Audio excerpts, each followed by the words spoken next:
इदं च त्वां सर्वपरं ब्रवीमि पुण्यं पदं तातमावशिष्टं न जातु कामान् भयान् लोभादौ धर्मे जन्हाञ्जीवितस्यापि हेतोः। अब मैं तुम्हें बहुत ही महत्वपूर्ण एवं सर्वोपरि पुण्यजनक बात बता रहा हूँ। कामना से, भय से, लोभ से तथा इस जीवन के लिए भी काफ़ी कभी भी अपने धर्म का त्याग नहीं करना चाहिए। जो चित्रगुप्त जी जो कहते हैं कि किसी भी प्राणी को मानव प्राणी को उसको अभी भी कभी भी कैसी भी विपदा आ जाए तो उसको हिम्मत हार नहीं होना चाहिए, अपने धर्म से विमुख नहीं होना चाहिए। तो श्री राधे कृष्णा हरे हरे मित्रों, आप सभी का हमारे यूट्यूब चैनल पर स्वागत है मित्रों। अगर आप नए हैं तो सब्सक्राइब करें, बेल आइकन को प्रेस करना ना भूलें मित्रों, ताकि आपको आगे को जो भी वीडियो, जो भी कथाएं, जो भी हम सुनेंगे तो मित्रों तो उसकी नोटिफिकेशन आपको मिलती रहे। तो मित्रों तो अभी हमने इससे पिछले वीडियो चौथे पार्ट में हमने कर्मों के तीन श्रेणियां बताई थी मित्रों, तो उसके 3 में संचित प्रारब्ध 2, तो क्रियामाण था तीसरा, क्योंकि वीडियो लंबी बन जाती है मित्रों, एडिटिंग करना, उसको अपलोड करने में बड़ी बहुत टाइम लग जाता है। इसलिए मित्रों आप सभी से विनम्र निवेदन है कि आप अपना सपोर्ट और कमेंट बॉक्स में अपने सुझाव और आगे को भी शेयर करेंगे मित्रों। आशा ही जीवन है, विश्वास हम फलमदायक है मित्रों, अपना सपोर्ट यूँ ही बनाए रखें। तो अभी हम तीसरा कर्मों की 3 श्रेणियाँ हैं, 2 इसलिए पिछले उसमें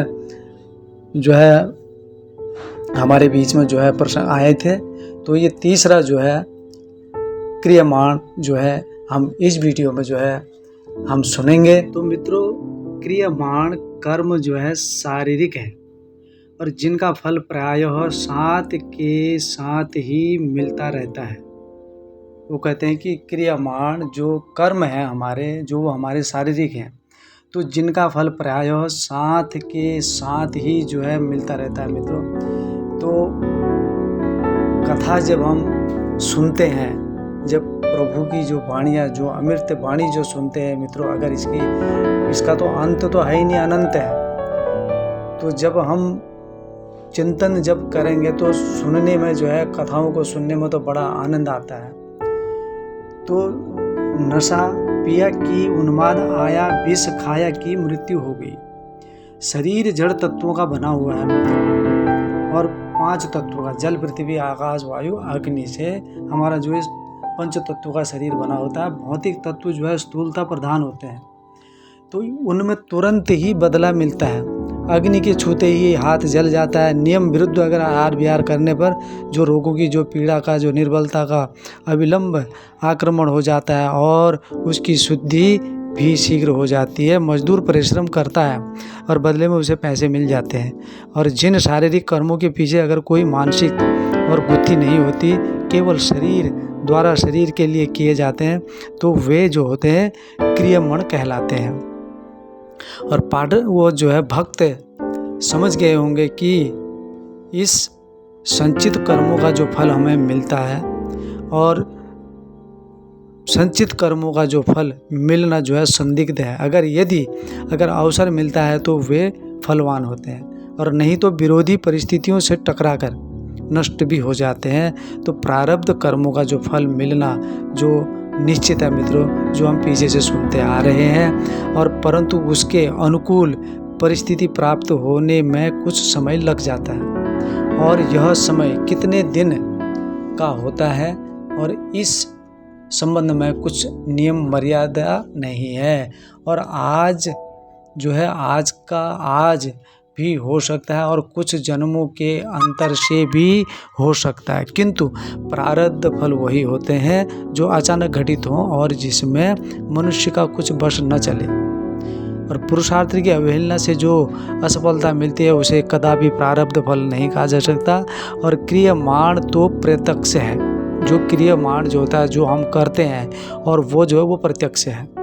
और शारीरिक, और उनके बारे में जो पीछे से जो हम सुनते आ रहे हैं, दिया गया है कि निश्चित फल वाले शारीरिक जो कर्म होते हैं, जो क्रियमाण हुआ करते हैं, उनके फल मिलने में अधिक समय नहीं लगता है। और इस प्रकार 3 प्रकार के जो कर्म हैं मित्रों, उसके जो फल जो मिलने की जो मर्यादा के संबंध में जो ऊपर जो प्रकाश डाला है हमारे संत महात्माओं ने, तो उसमें सारा जो है समझने का हमारा जो है अपना अपना अलग अलग मत हो सकता है, लेकिन है अगर समझे, हर प्राणी अगर समझे तो जो है कष्टों का स्वरूप जो अप्रिय है, उनका तात्कालिक अनुभव जो है कड़वा होता है, अंततः वे जीव के लिए कल्याणकारी और आनंददायक सिद्ध होते हैं, और उनसे दुर्गुणों के शोधन और सद्गुणों की वृद्धि में असाधारण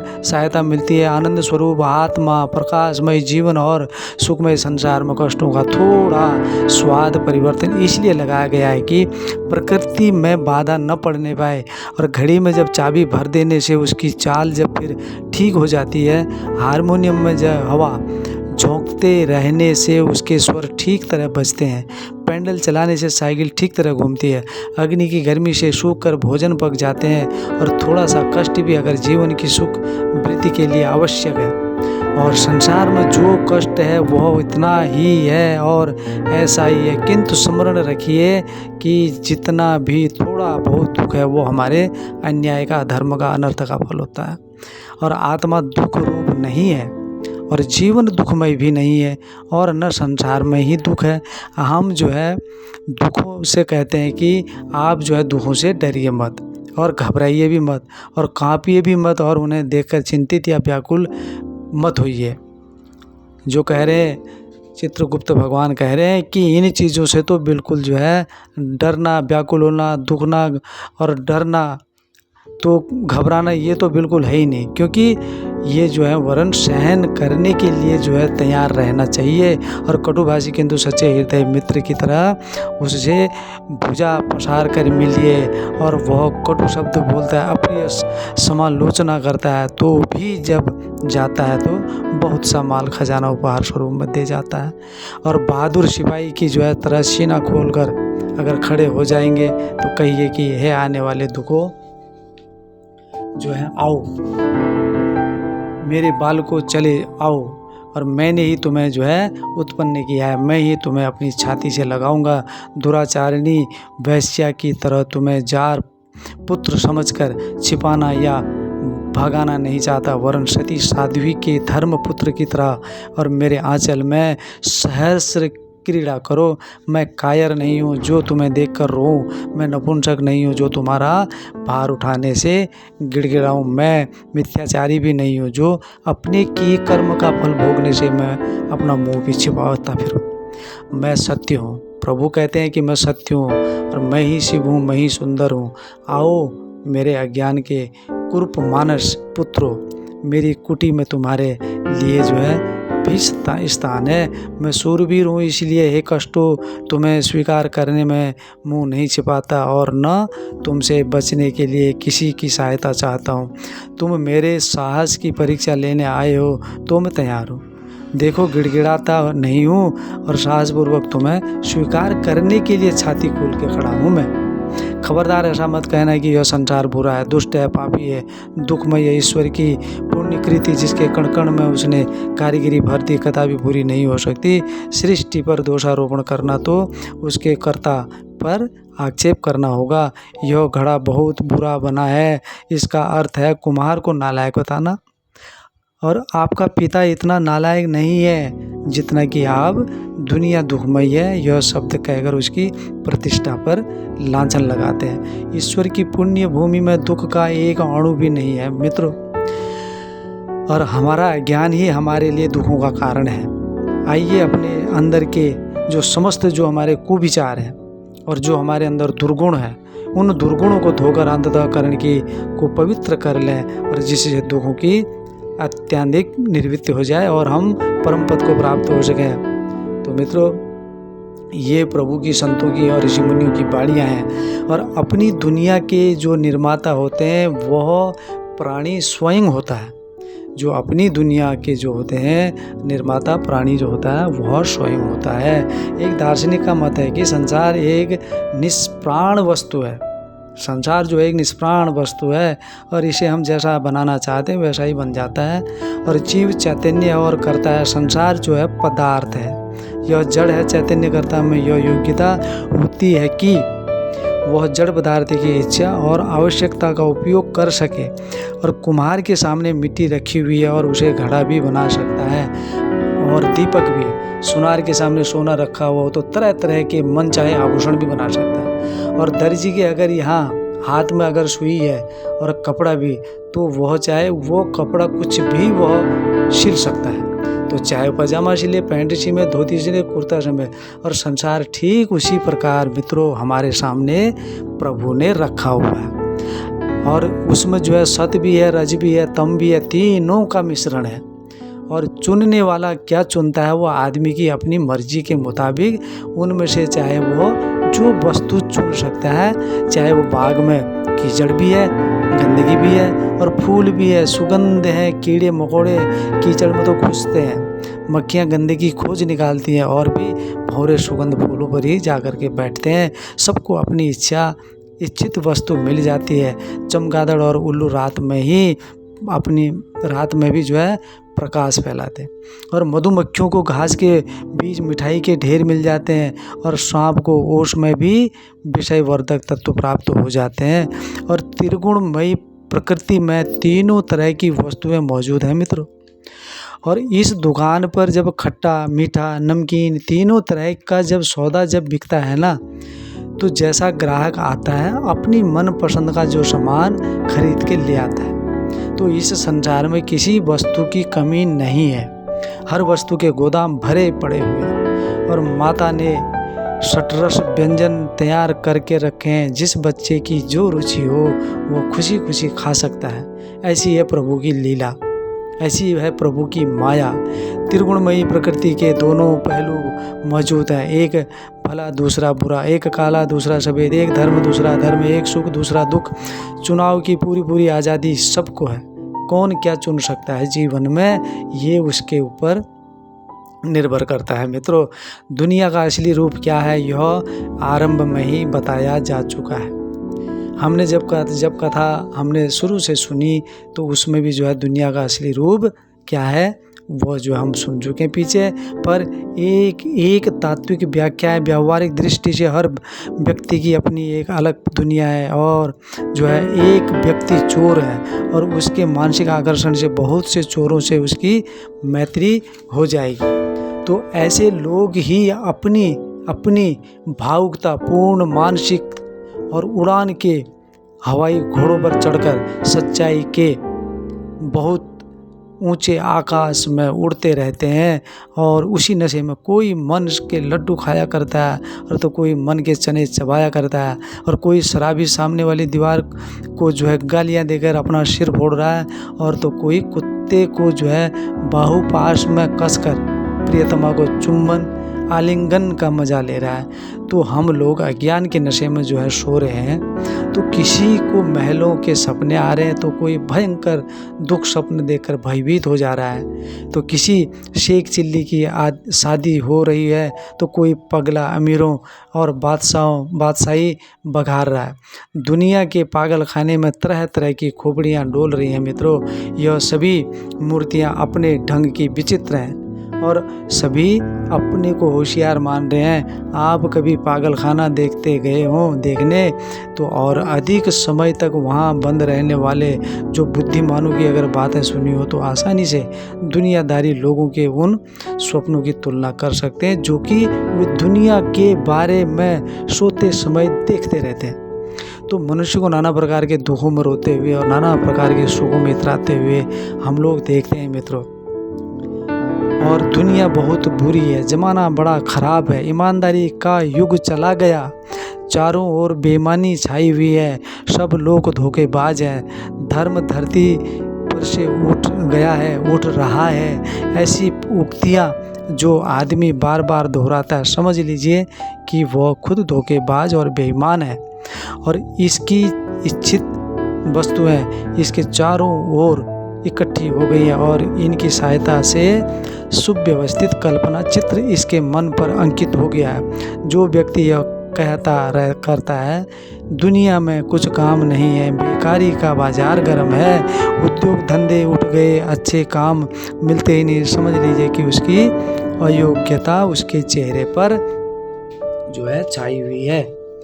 तो और जहाँ जाता है वहाँ के दर्पण में अपना मुख जब देख कर आता है तो जिसे दुनिया स्वार्थी, कपटी, दम्भी, दुखमय और कलुषित, दुर्गुणी, असभ्य दिखाई पड़ती है, समझ लीजिए कि उसके अंतर में इन्हीं गुणों का बाहुल्य है। और दुनिया एक लंबा चौड़ा बहुत बढ़िया बिल्लौरी कांच का चमकदार दर्पण है और इसमें जो अपना मुंह हूबहू दिखाई पड़ता है जो व्यक्ति जैसा है, और इसके लिए त्रिगुणमयी सृष्टि में से वैसे ही तत्व जो है निकल कर आगे आ जाते हैं। जैसे प्राणी की सोच वैसी उसके भाव जो है छलकने लग जाते हैं मित्रों। और क्रोधी मनुष्य जहाँ जाएगा कोई न कोई लड़ने वाला उसे मिल ही जाएगा और घृणा करने वाले को कोई न कोई घृणित वस्तु मिल ही जाती है। अन्यायी मनुष्य को सब लोग बड़े बेहुदे, असभ्य और दंड देने योग्य दिखाई पड़ते हैं। और होता यह है कि अपनी मनोभावनाओं को मनुष्य अपने सामने वालों पर थोप देता है और उन्हें वैसा ही समझता है जैसा कि वह स्वयं है। साधुओं को असाध्वी स्त्रियों से पाला नहीं पड़ता और विद्याभाषियों को सत्ज्ञान मिल ही जाता है। जिज्ञासुओं की ज्ञान पिपासा पूरी होती ही है। सतयुगी आत्माएं हर युग में रहती हैं मित्रों। जो सतयुगी आत्माएं होती हैं, जो धर्मात्मी लोग होते हैं, वो युग युगांतर जो है मिलते रहते हैं और उनके पास जो है सदैव सतयुग बरतता रहता है। वो कहते हैं सत और असत जो है, जहाँ सत होगा तो वहाँ तो जो है सतयुग ही समझो, और जहाँ असत होगा वहाँ दुर्गुणी है, वहाँ पापी है, वहाँ अत्याचारी है, वहाँ धर्मी है। तो हमारा यह कहने का तात्पर्य कभी नहीं है। कहते हैं कि प्रभु कहते हैं कि जो है यह कहने का तात्पर्य कभी नहीं है कि दुनिया जो है दूध से धुली हुई है, दूध में नहाई हुई है और आप अपने दृष्टि दोष से ही उसे बुरा समझ बैठते हैं। पीछे की पंक्तियों में जो बार बार दोहराया जा चुका है कि दुनिया जो है ये त्रिगुणमयी है और हर एक वस्तु 3 गुणों से ही बनी है। और उसमें आपसे छोटे दर्जे के बच्चे भी पढ़ते हैं और आपकी समकक्षा में पढ़ने वाले बच्चे भी हैं और वे भी हैं जो आपसे बहुत आगे हैं। तीनों ही किस्म के लोग यहाँ हैं। सतोगुणी वे विद्यार्थी हैं जो आपसे ऊंची कक्षा के हैं, रजोगुणी वे हैं जो समकक्षा में पढ़ रहे हैं, तमोगुणी पिछली कक्षा वाले को कह सकते हैं। डाकू की तुलना में चोर सतोगुणी है क्योंकि डाकू की अपेक्षा चोर में उदारता के कुछ अंश अधिक हैं, किंतु चोर और डाकू दोनों से श्रमजीवी मजदूर ऊंचा है, उससे ब्राह्मण बड़ा है और ब्राह्मण से साधु बड़ा है और डाकू से साधु बहुत ऊंचा है। और परजीव मुक्त आत्माओं में साधु भी उतना ही नीचा है जितना साधु से डाकू। और यह डाकू क्या सबसे नीचा है?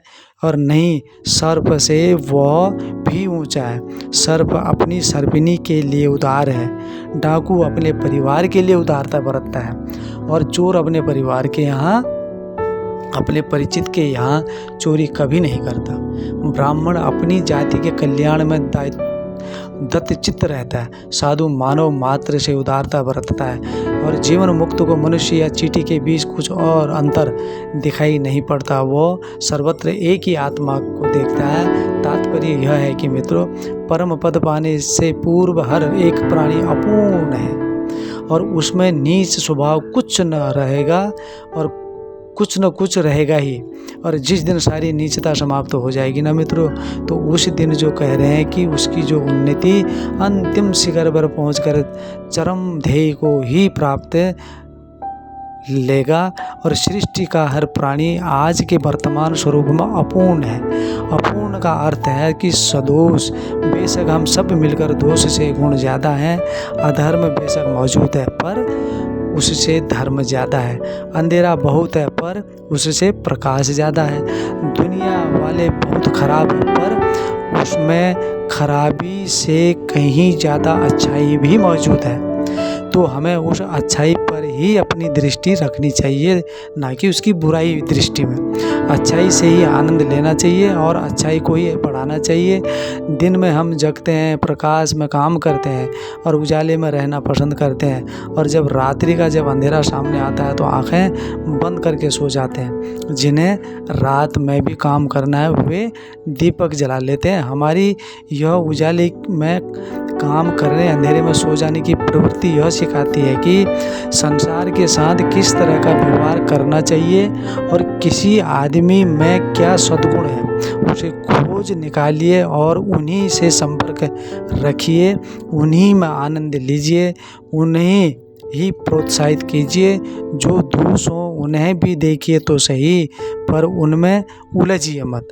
रात की तरह आंख बंद कर लीजिए। महर्षि दत्तात्रेय की कथा जानने वालों को विदित होगा कि जब तक वे दुनिया के काले और सफ़ेद दोनों पहलुओं का समन्वय करते रहे, तब तक बड़े चिंतित और दुखी रहे।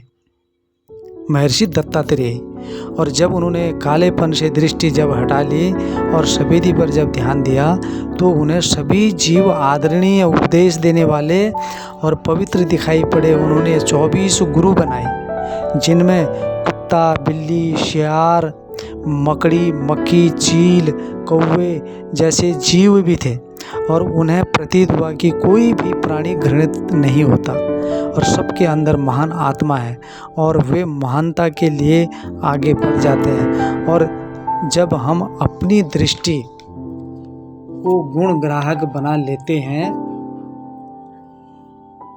तो दुनिया का सारा तख्ता पलट जाता है। दोष के स्थान पर गुण, बुराई के स्थान पर भलाई, दुख के स्थान पर सुख आ जा बैठता है और बहुत बुरी दुनिया भी बहुत अच्छी बन जाती है मित्रों। और यह संतों की वाणी और ये उनकी अमृत धारा जो है, एक एक शब्द में जो है उस प्रभु की लीला का, जो उनके ज्ञान का जो भंडार है, हमारे जो ऋषि मुनि तपस्वियों का, तो तिल की ओट, जो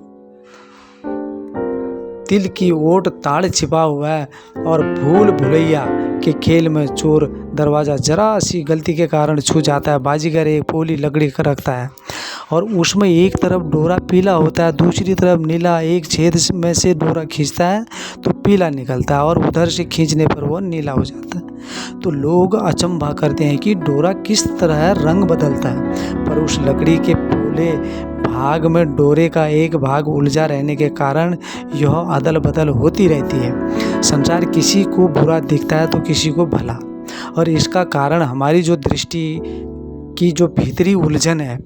तो उस उलझन का रहस्य भरा सुलझाव यह है कि आप अपना जो दृष्टिकोण है और वह बदल डालिए और अपने पुराने कल्पना जंजालों को तोड़ फोड़ कर फेंक दीजिए। तो तरह तरह के उलझनों में भरे जाल जो मस्तिष्क में जो बुने गए हैं, तो उन्हें उखाड़ कर एक कोने में मत डाल दीजिए।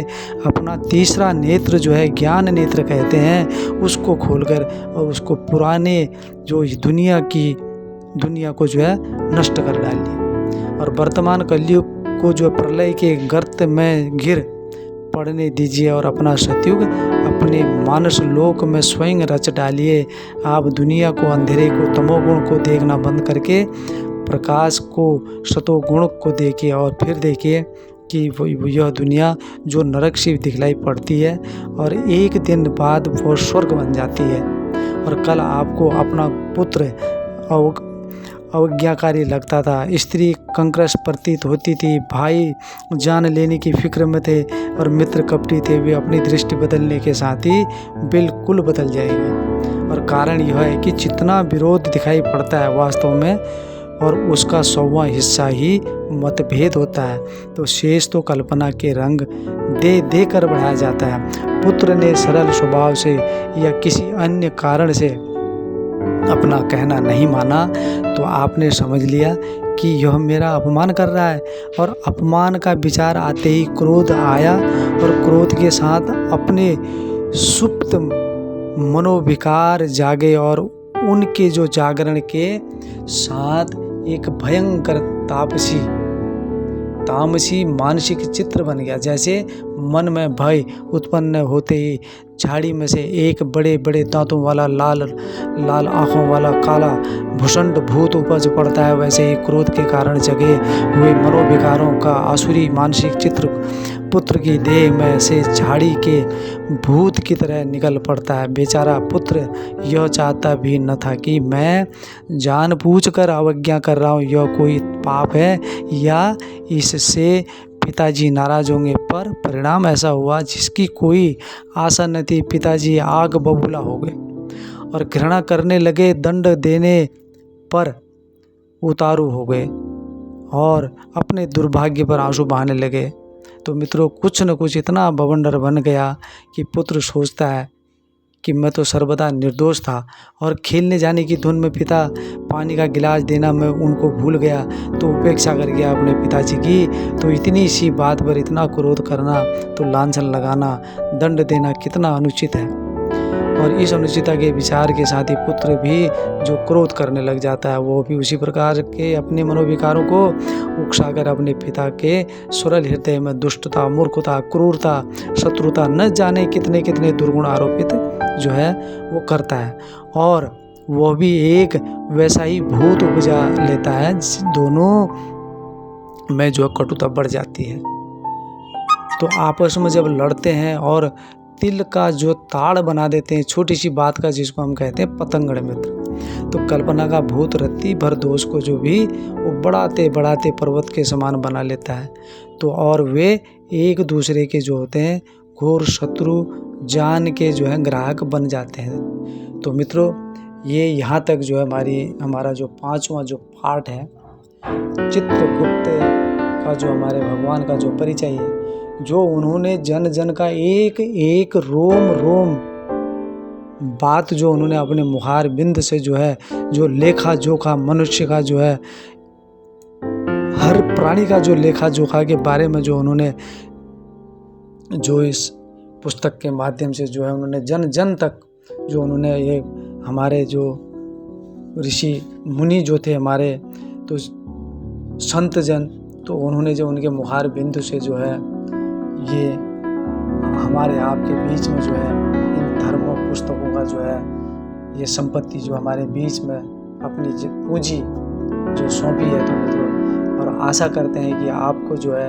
यह कथाएं अच्छी लग रही होंगी। प्रभु का जो है, प्रभु की जो लीलाओं का जो बखान है, जो जीवन चरित्र में जो जीवन में हमको अपने जीवन काल में उतारनी चाहिए। तो जो है अगली वीडियो में जो हम फिर सुनेंगे कथा, तो अगला जो हमारा होगा अगली वीडियो मित्रों, तो जो है उसमें हमारे जो है 5-6 जो इसके पार्ट थे जो, तो वो समापन करेंगे अगली वीडियो में। तो और भी जो है कथा जैसे जैसे जो है कथाएं आगे बढ़ती हैं, तो वैसे वैसे जो है कथाओं का आनंद और ज़्यादा आता है मित्रों। तो है ये ज्ञान का भंडार है, धर्म जो है धर्म का ज्ञान है, धर्म के मार्ग में चलना हम हर प्राणियों का कर्तव्य है। तो इसका जो है अपना प्रचार प्रसार, अपना जो है सनातन धर्म का, तो इसमें जो है प्रेम भाव। तो इसी के साथ मित्रों, अगर कहीं पर अगर त्रुटियां हो रही होंगी तो उसके लिए क्षमा प्रार्थी हैं। बड़ों को प्रणाम, छोटों को प्यार। अगली वीडियो में फिर जो है प्रस्तुत होंगे मित्रों। तो जो है सुनिए, कथाओं का आनंद लीजिए, आगे को शेयर भी कीजिए और कमेंट बॉक्स में सुझाव भी दिए मित्रों। सुझाव भी अपना देते रहें। जब आपका सपोर्ट होगा तो जो है तभी आगे को जो है हमें भी जो है हिम्मत हौसला मिलेगा। श्री राधे कृष्णा, हरे हरे, सर्व मंगलम, श्री राधे राधे।